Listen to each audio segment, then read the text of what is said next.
3।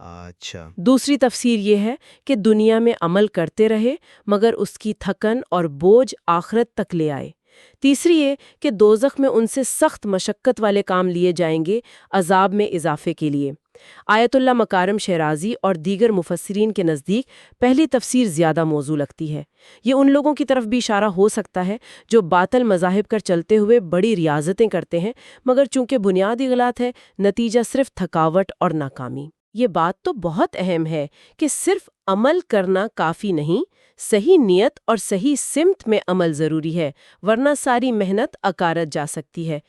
کن خاص اعمال کی طرف اشارہ ہو سکتا ہے جن کا انجام یہ تھکاوٹ ہے؟ یہ ہر اس عمل کی طرف اشارہ ہے جو اللہ کی رضا کے لیے نہ ہو، دکھاوے کے لیے ہو یا شرک اور کفر کی بنیاد پر کیا گیا ہو۔ ایسے اعمال کا انجام اگلی آیت بتاتی ہے۔ تسلا نارن حامیہ 4 ترجمہ، دھکتی آگ میں جھلس رہے ہوں گے۔ تسلا کا مطلب ہے آگ میں داخل ہونا، اس کی تپش سہنا، جلنا، اور آگ بھی کیسی؟ نارن حامیہ، شدید، دہکتی ہوئی، بڑکتی ہوئی۔ یہ ان کی اس بے سود محنت کا بدلہ ہے۔ اللہ اکبر! آگ کی شدت کا تصور ہی لرزا دیتا ہے۔ کیا ان کے لیے وہاں پینے کو کچھ ہوگا؟ ہاں، پینے کو تو مہے گا مگر وہ بھی عذاب کا حصہ ہے۔ تسقا من عین آنیۃ، ترجمہ، وہ سخت کھولتے ہوئے چشمے سے سیراب کیے جائیں گے۔ عین آنیۃ یعنی ایسا چشمہ جس کا پانی شدید کھولتا ہوا ہو۔ آنیتن کا مطلب ہے جس کی گرمی اپنی انتہا کو پہنچی ہو۔ جب آگ کی تپش سے پیاس ناقابل برداشت ہوگی تو انہیں یہ جھلسا دینے والا پانی ملے گا۔ سورہ قحف میں بھی آیت 29 میں ایسے پانی کا ذکر ہے جو پگھلی دھات کی طرح ہوگا اور چہروں کو بھون ڈالے گا۔ استغفر اللہ! پیاس بجھانے کے بجائے یہ تو خود ایک نیا عذاب ہے۔ پینے کے بعد کھانے کا کیا انتظام ہوگا؟ کھانے کا ذکر اس سے بھی زیادہ ہولناک ہے۔ لیس لہم طعام الا من ذریع، ترجمہ، خاردار جھاڑی کے سوا ان کے لیے غذا نہ ہوگی۔ ذریع، اب یہ کیا چیز ہے؟ اس پر مفسرین نے بہت کچھ لکھا ہے۔ کچھ کہتے ہیں یہ ایک قسم کا کانٹا ہے جو زمین سے چپکا ہوتا ہے، ہرا ہو تو شبرق، سوکھ جائے تو ذریع۔ کوئی جانور اسے نہیں کھاتا۔ خلیل بن احمد کے مطابق ایک بدبودار سبز گھاس ہے جو دریا کنارے اگتی ہے۔ ابن عباس رضی اللہ عنہ سے منقول ہے کہ یہ جہنم کا ایک درخت ہے جو دنیا میں آ جائے تو سب جلا دے۔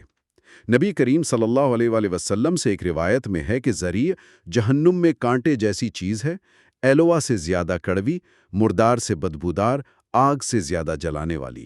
او خدایا! بعض نے کہا کہ یہ اتنی گھٹیا اور ذلیل غذا ہے کہ جہنمی اس سے چھٹکارے کے لیے گڑگڑائیں گے، تضرع کریں گے، اسی لیے ذریع کہا گیا۔ ذرا کا مادہ بھی ضعف، ذلت اور عاجزی کے معنی دیتا ہے۔ تو یہ ساری تفسیریں مل کر ایک ایسی تکلیف دہ، ناگوار، نقصان دہ غذا کی تصویر بناتی ہیں جو خود ایک عذاب ہے۔ یعنی غذا جو زندگی دیتی ہے وہاں وہی عذاب کا باعث بنے گی؟ اس کا مقصد کیا ہے اگر یہ بھوک نہیں مٹاتی؟ بالکل، یہی بات اگلی آیت میں واضح کی گئی ہے۔ لا یسمن ولا یغنی من جوع، ترجمہ، جو نہ جسامت بڑھائے نہ بھوک مٹائے۔ یہ کھانا نہ تو جسم کو کوئی طاقت دے گا نہ بھوک کا احساس ختم کرے گا، یہ صرف عذاب میں اضافے کا باعث ہوگا۔ سورہ مزمل آیت 13 میں بھی ایسی غذا کا ذکر ہے جو گلے میں اٹک جائے۔ مفسرین کہتے ہیں کہ یہ سزا ان لوگوں کے لیے ہے جنہوں نے دنیا میں غریبوں کا حق مار کر ان پر ظلم کر کے لذیذ کھانے کھائے اور انہیں بھوکا رکھا۔ آخرت میں معاملہ الٹ جائے گا۔ البتہ یہ یاد رکھنا ضروری ہے کہ جنت اور جہنم کی حقیقتیں ہماری دنیاوی سمجھ سے بہت بالاتر ہیں۔ یہ الفاظ، یہ مثالیں ہمیں صرف ایک اندازہ دینے کے لیے ہیں۔ اس میں واقعی ایک طرح کا الہی انصاف نظر آتا ہے کہ دنیاوی اعمال کا عکس آخرت میں اس طرح نظر آئے گا۔ یہ تو ہوا بد کرداروں کا انجام۔ کیا اس کے بعد نیک لوگوں کا بھی ذکر ہے؟ جی بالکل، قرآن کا یہی انداز ہے، تقابل سے بات واضح کرتا ہے۔ جہنمیوں کے احوال کے بعد اب جنتیوں کا ذکر ہے، اور کیا خوبصورت منظر کشی ہے۔ وجوہ یومئذ ناعمہ 8 ترجمہ، اس دن کچھ چہرے شاداب ہوں گے۔ ان مجرموں کے ذلیل اور خوفزدہ چہروں کے بالکل برعکس کچھ چہرے اس دن ناعمہ ہوں گے۔ یہ نعمت سے نکلا ہے، یعنی ایسے چہرے جو نعمتوں سے بھرپور، تر و تازہ، چمکدار، خوش و خرم، نورانی ہوں گے۔ ان پر سکون، اطمینان، خوشی سب کچھ چھلک رہا ہوگا۔ جیسا کہ سورہ مطففن آیت 24 میں بھی فرمایا، تم ان کے چہروں پر نعمت کی تازگی محسوس کرو گے۔ کتنا زبردست تضاد ہے، وہ چہرے مایوسی اور ذلت کا آئینہ، اور یہ امید، خوشی اور اطمینان کا۔ ان کی یہ خوشی کس وجہ سے ہوگی؟ اگلی آیت اسی کا جواب دیتی ہے، لِسَعْيِهَا رَاضِيَةٌ 9 ترجمہ، اپنے عمل پر خوش ہوں گے۔ وہ اپنی سعی یعنی دنیا میں کی گئی کوششوں اور اعمال پر پوری طرح راضی اور خوش ہوں گے۔ وہ کوششیں جو انہوں نے اللہ کی رضا کے لیے کی تھیں، آج ان کا بہترین بلکہ امید سے کہیں بڑھ کر نتیجہ دیکھ کر ان کے دل باغ باغ ہوں گے۔ یہ ان دوزخیوں کے عاملۃ ناصبہ، بیکار کی تھکاوٹ والی محنت کے بالکل الٹ ہے۔ یہاں محنت کا پھل مل رہا ہے، اور وہ بھی کئی گنا بڑھ کر، حتیٰ کہ بے حساب، جیسا کہ سورہ زمر آیت 10 میں صبر کرنے والوں کے لیے فرمایا گیا ہے۔ یعنی دنیا کی وہ چھوٹی چھوٹی نیکیاں، وہ کوششیں جو شاید اس وقت معمولی لگتی ہوں، وہاں اتنی بڑی خوشی کا باعث بنیں گی۔ یہ واقعی امید افزا بات ہے۔ اچھا، وہ ہوں گے کہاں؟ ان کا مقام بھی انہی کی طرح بلند ہوگا۔ فی جنت عالیۃ 10 ترجمہ، بہشت بری میں ہوں گے۔ وہ جنت عالیہ میں ہوں گے، یعنی بلند و بالا جنت میں۔ یہ بلندی جگہ کے اعتبار سے بھی ہو سکتی ہے، یعنی جنت کے سب سے اونچے درجات میں، اور مرتبے اور مقام کے لحاظ سے۔ دوسری تفسیر زیادہ گہری لگتی ہے، یعنی ان کا مقام بہت بلند ہوگا، اگرچہ دونوں معنی بھی مراد ہو سکتے ہیں۔ جنت میں بلندی کا کیا مطلب ہے؟ کیا یہ صرف ایک اونچی جگہ ہے یا اس سے کچھ زیادہ مراد ہے؟ مرتبے کی بلندی، عزت و تکریم کی بلندی ہے، اور اس بلند مقام پر انہیں صرف جسمانی نہیں، روحانی سکون بھی میسر ہوگا۔ لا تسمع فیہا لاغیۃ 11 ترجمہ، وہ وہاں کسی قسم کی بےہودگی نہیں سنیں گے۔ لاغیۃ یعنی لغو، بیکار، فضول، جھوٹی، تکلیف دہ بات۔ جنت میں کوئی ایسی بات سننے کو نہیں ملے گی۔ وہاں نہ منافقت، نہ دشمنی، نہ لڑائی جھگڑا، نہ کینہ، نہ حسد، نہ جھوٹ، نہ تہمت، نہ غیبت۔ یہ دنیا کی زندگی سے کتنا مختلف ہے، جہاں ایسی باتیں ہمارے ذہنی سکون کو برباد کرتی ہیں، معاشرے میں بگاڑ پیدا کرتی ہیں۔ جنت کا یہ پہلو ایک بہت بڑی روحانی نعمت ہے، مکمل ذہنی اور قلبی سکون۔ ایسا پرسکون ماحول جہاں کوئی فضول یا تکلیف دہ بات کان میں نہ پڑے، یہ تو واقعی جنت کا تصور ہی بدل دیتا ہے۔ یہ تو ہوئی سننے کی بات، وہاں دیکھنے اور پینے کے لیے کیا ہوگا؟ وہاں ہر طرح کی نعمتیں ہوں گی، بالکل۔ جیسے فیہا عین جاریہ ترجمہ، اس میں رواں چشمے ہوں گے۔ بالکل۔ عین جاریہ، بہتا ہوا چشمہ۔ اگرچہ لفظ عین واحد ہے، لیکن دوسری آیات سے اشارہ ملتا ہے کہ وہاں کئی چشمے ہوں گے، جیسے سورہ زاریات آیت 15، یا شاید ہر جنتی کے محل میں یا اس کے اختیار میں ایک بہتا چشمہ ہوگا۔ بالکل۔ اور یہ چشمے بھی ایسے کہ جنتیوں کی مرضی سے بہیں گے، جدھر چاہیں گے موڑ لیں گے۔ سورہ انسان آیت 6 میں ہے، یفجرونہا تفجیرا۔ سبحان اللہ۔ ان چشموں سے مختلف قسم کی پاکیزہ شرابیں اور مشروبات ملیں گے۔ اپنی مرضی سے بہنے والے چشمے، یہ تو بادشاہی ہے۔ اور آرام کے لیے کیا انتظامات ہوں گے؟ آرام اور شان و شوکت کا بھی پورا اہتمام ہوگا۔ فیہا سرور مرفوعہ ترجمہ، اس میں اونچی مسندیں ہوں گی۔ سرور سریر کی جمع ہے، سرور یعنی خوشی سے نکلا ہے۔ یہ وہ تخت یا پلنگ ہے جن پر بیٹھ کر اہل جنت آپس میں خوش گپیاں کریں گے۔ اور یہ تخت کیسے ہوں گے؟ مرفوعہ، بلند، تاکہ وہ اپنے ارد گرد کے خوبصورت مناظر سے پوری طرح لطف اندوز ہو سکیں۔ ابن عباس رضی اللہ عنہ سے قول ہے کہ جب جنتی ان پر بیٹھنے کا ارادہ کرے گا تو یہ تخت نیچے آ جائیں گے اور بیٹھنے کے بعد پھر بلند ہو جائیں گے۔ یہ ان کے بہت قیمتی ہونے کی طرف بھی اشارہ ہو سکتا ہے، شاید سونے جواہرات سے بنے ہوئے۔ دونوں معنی ممکن ہیں۔ یہ تو مکمل آرام اور عزت و تکریم کی تصویر ہے۔ بیٹھنے کی جگہ اتنی شاندار، تو پینے کے برتن کیسے ہوں گے؟ وہ بھی ان کے شایان شان ہوں گے۔ وَأَكْوَابٌ مَوْضُوعَةٌ ترجمہ، اور پیالے رکھے ہوں گے۔ اکواب کوب کی جمع ہے، یعنی پیالہ یا ایسا برتن جس کا دستہ نہ ہو۔ موضوعۃن یعنی یہ پیالے چشموں کے کنارے ان کی دسترس میں رکھے ہوں گے، جب چاہیں استعمال کریں۔ قرآن میں جنتی برتنوں کے لیے دوسرے الفاظ بھی آئے ہیں، جیسے اباریک دستہ اور ٹونٹی والا برتن، اور کیس لبالب بھرا جام، جیسا کہ سورہ واقعہ آیات 17-18 میں ہے۔ مطلب ہر طرح کے خوبصورت برتن مہیا ہوں گے۔ ہر چیز پہلے سے تیار اور بالکل قریب، یہ بھی خدمت و نعمت کا ایک انداز ہے۔ بالکل، اور محفل کے آداب کا بھی خیال رکھا گیا ہے۔ وَنَمَارِقُ مَصْفُوفَةٌ 15 ترجمہ، اور ترتیب سے رکھے ہوئے تکیے ہوں گے۔ نمارکو نمرخہ کی جمع ہے، یعنی چھوٹے تکیے جن کا سہارا لیا جاتا ہے۔ مصفوفتن یعنی صف در صف بالکل ترتیب سے رکھے۔ اس سے وہاں کے نظم و ضبط اور کثرت کا اندازہ ہوتا ہے۔ یہ تکیے ان محفلوں کی طرف اشارہ کرتے ہیں جہاں جنتی آرام سے ٹیک لگا کر بیٹھیں گے، گفتگو کریں گے۔ اور وہ محفلیں کیسی ہوں گی؟ لغویات سے پاک، صرف اللہ کے فضل و کرم، اس کی نعمتوں اور دنیا کے دکھوں سے نجات پانے پر شکر گزاری اور خوشی کے اظہار پر مبنی۔ یعنی جنت میں صرف انفرادی راحت نہیں، بلکہ خوبصورت اور پاکیزہ اجتماعی زندگی اور محفلوں کا بھی اہتمام ہے۔ جی ہاں، اور ان محفلوں کے لیے فرش بھی اعلیٰ درجے کے ہوں گے۔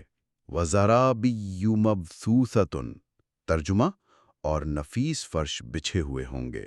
زرابی زریبہ کی جمع ہے، جس کا مطلب ہے بہت قیمتی، نرم، آرام دہ اور خوبصورت فرش یا قالین۔ مبثوثۃن یعنی ہر طرف بچھے ہوئے، پھیلے ہوئے۔ یہ جنت کی مادی نعمتوں کے صرف چند نمونے ہیں۔ اصل روحانی لذتیں، اللہ کی رضا، اس کا قرب، وہ ان سب سے بڑھ کر ہیں۔ لیکن یہ تفصیلات ہمیں شوق دلانے اور جنت کی عظمت کا کچھ اندازہ دینے کے لیے بیان کی گئی ہیں۔ جنت کی یہ تصویر کشی واقعی دل مو لینے والی ہے۔ جسمانی آرام، خوبصورت ماحول، پاکیزہ محفلیں، اور یہ جاننا کہ اصل انعام تو اس سے بھی بڑا ہے۔ لیکن ان سب نعمتوں کا ذکر کرنے کے بعد سورہ کا رخ اچانک بدلتا ہے نا؟ بالکل۔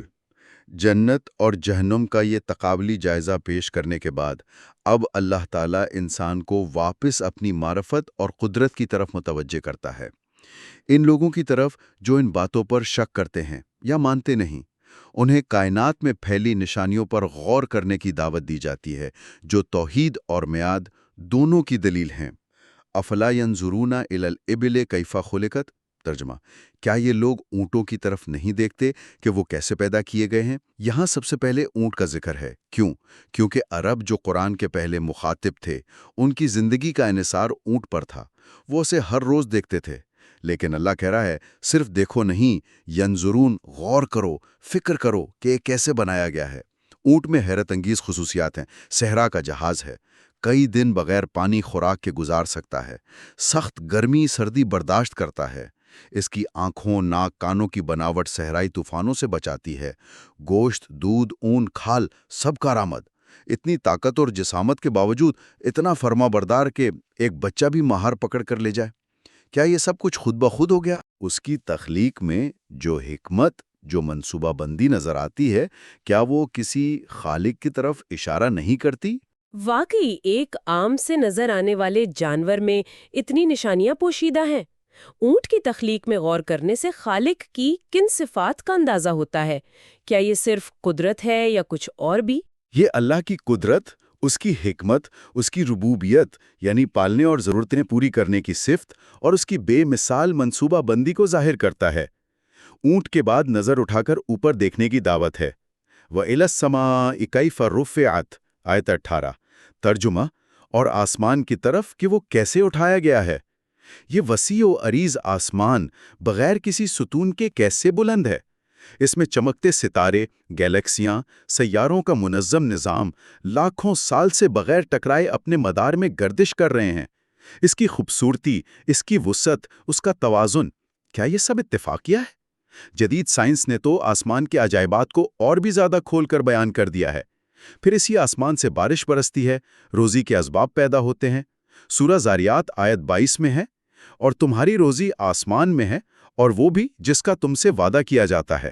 آسمان کی وسعت اور اس کے نظام پر غور کریں تو انسان کو اپنی حیثیت اور خالق کی عظمت کا احساس ہوتا ہے۔ اونٹ زمین پر، آسمان اوپر، اب کیا؟ اب زمین پر ہی ایک اور عظیم نشانی کی طرف توجہ دلائی گئی ہے۔ وَإِلَى الْجِبَالِ كَيْفَ نُصِبَتْ 19 ترجمہ، اور پہاڑوں کی طرف کہ وہ کیسے گاڑ دیے گئے ہیں۔ یہ بلند و بالا پہاڑ کیسے زمین میں مضبوطی سے گاڑے گئے ہیں۔ نصبت، نصب کرنا، گاڑنا، ان کے کتنے فائدے ہیں۔ یہ زمین کو لرزنے سے بچاتے ہیں، استحکام دیتے ہیں۔ قرآن نے انہیں زمین کی میخیں، اوتاد کہا ہے۔ یہ ہواؤں کا رخ موڑتے ہیں، بادلوں کو روک کر بارش کا سبب بنتے ہیں۔ یہ پانی کے قدرتی ذخائر ہیں، ان سے چشمے پھوٹتے ہیں، دریا نکلتے ہیں، گلیشیئر پگھل کر پانی فراہم کرتے ہیں، جو زندگی اور ہریالی کے لیے ضروری ہے۔ طوفانوں سے پناہ دیتے ہیں، چٹانوں میں معدنیات کے خزانے ہیں۔ ان کی بلندی، ان کی ہیبت خود ایک نشانی ہے۔ جبل نور پر غار حرا، جہاں نبی کریم صلی اللہ علیہ وآلہ وسلم پر پہلی وحی نازل ہوئی، وہ بھی تو پہاڑ پر ہی ہے۔ پہاڑوں کو زمین کی میخیں کہنا، یہ تو بہت دلچسپ تشبیہ ہے۔ یہ زمین کے استحکام اور پانی کے نظام کے لیے اتنے اہم ہیں۔ کیا ان نشانیوں میں زمین کا بھی ذکر ہے؟ جی ہاں، آخری نشانی جس پر غور کی دعوت ہے وہ خود زمین ہے۔ وَإِلَى الْأَرْضِ كَيْفَ سُطِحَتْ 20 ترجمہ، اور زمین کی طرف کہ وہ کیسے بچھائی گئی ہے۔ سطحت یعنی کیسے ہموار کی گئی، کیسے بچھائی گئی۔ غور کریں کہ کیسے بارشوں نے پہاڑوں کو کاٹ کر مٹی بنائی، دریاؤں نے اسے بہا کر لایا، نشیبی علاقوں کو بھرا، اور زمین کو اس قابل بنایا کہ اس پر چلا پھرا جا سکے، کھیتی باڑی کی جا سکے، گھر بنائے جا سکیں۔ اگر ساری زمین اونچے نیچے پہاڑوں اور گہری وادیوں پر ہی مشتمل ہوتی تو زندگی کتنی مشکل ہوتی۔ اللہ نے اسے ایک فرش کی طرح بچھا دیا، ایک مہربان ماں کی طرح جو اپنے سینے سے ہمارے لیے انواع و اقسام کی نعمتیں نکالتی ہے۔ یہ چار نشانیاں، اونٹ، آسمان، پہاڑ، زمین، ان پر غور کرنے کی دعوت ہے۔ یہ سب وہ چیزیں ہیں جنہیں عرب روزمرہ زندگی میں دیکھتے تھے۔ ان سے کہا جا رہا ہے، صرف دیکھو نہیں، سوچو۔ یہ سب کس نے بنایا؟ کس نے ان میں یہ حکمت رکھی؟ جس نے یہ سب پہلی بار بنایا، کیا وہ تمہیں مرنے کے بعد دوبارہ پیدا نہیں کر سکتا؟ یہ توحید اور معاد دونوں کی دلیلیں ہیں۔ ان چاروں نشانیوں کا انتخاب اور ترتیب بھی بہت معنی خیز لگتی ہے۔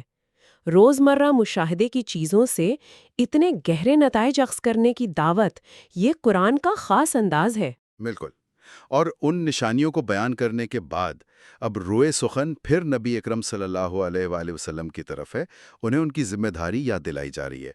فذکر انما انت مذکر، ترجمہ، پس آپ نصیحت کرتے رہیں کہ آپ فقط نصیحت کرنے والے ہیں۔ لست علیہم بمسیطر، ترجمہ، آپ ان پر مسلط نہیں ہیں۔ یہ بہت اہم اصول بیان ہوا ہے۔ نبی کا کام تذکیر ہے، یاد دلانا، نصیحت کرنا، حق بات پہنچا دینا۔ وہ مذکر ہیں، یاد دہانی کرانے والے۔ وہ لوگوں پر مسیطر نہیں ہے، یعنی داروغہ، مسلط ہونے والے، زبردستی منوانے والے نہیں ہیں۔ ایمان دل کا معاملہ ہے، یہ جبر سے پیدا نہیں کیا جا سکتا۔ قرآن میں بار بار یہ بات آئی ہے، جیسے لا اکراہ فی الدین البقرہ 256، یا کیا آپ لوگوں کو مجبور کریں گے کہ وہ مومن ہو جائیں، یونس 99۔ یہ آیت جہاد کے حکم سے منسوخ نہیں ہوئی۔ تبلیغ اور نصیحت کا کام ہمیشہ جاری رہا، اور کسی کو زبردستی مسلمان بنانا کبھی اسلام کا مقصد نہیں رہا۔ جہاد کا مقصد ظلم کا خاتمہ اور دین کی تبلیغ کے راستے سے رکاوٹیں ہٹانا ہے۔ رسول کی ذمہ داری صرف پیغام پہنچا دینا ہے۔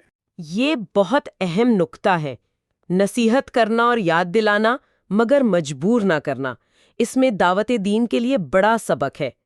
لیکن اگر کوئی نصیحت قبول نہ کرے، منہ موڑ لے، تو پھر کیا ہوگا؟ اس کا ذکر اگلی آیات میں ہے۔ الا من تولا و کفر 30، ترجمہ، البتہ جو منہ موڑے گا اور کفر اختیار کرے گا۔